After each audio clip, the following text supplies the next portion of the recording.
മായാതലത്തിന് വന്ദനം. എനിക്കിന്നിവിടെ സംസാരിക്കാൻ കിട്ടിയിരിക്കുന്ന വിഷയമാണ് സൗഹൃദം. പ്രിയമുള്ളവരെ, എന്താണ് സൗഹൃദം?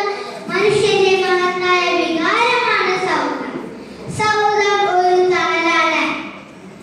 വേദനയുടെ ലോകത്തെ എല്ലാം മറക്കാനുള്ള ഒരു തണൽ.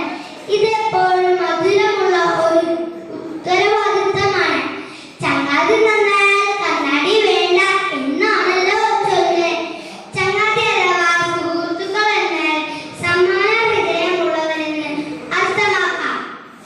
പരസ്പരം സ്നേഹവും ബഹുമാനവും ത്യാഗവും സമാന ചിന്താഗതിയുമെല്ലാം ഒരു നല്ല സുഹൃത്ബന്ധത്തെ ശക്തമാക്കുന്നു.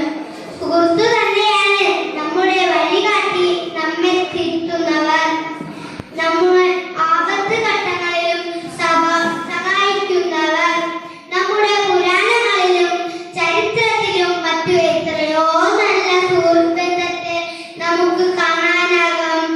ശ്രീകൃഷ്ണനും കുചേലനും തമ്മിലുള്ള സൗഹൃദം, ദുര്യോധനനും കർണനും തമ്മിലുള്ള സൗഹൃദം എന്നിവ ഉദാഹരണങ്ങളാണ്. കാലത്തിന്റെ ചിതലരിക്കാത്ത പൂമണമാണ് സൗഹൃദം. തണലും സുഗന്ധവും നൽകുന്ന ഈ സൗഹൃദമാണ് നമ്മുടെ ലോകത്തിലെ സൗഭാഗ്യങ്ങൾ.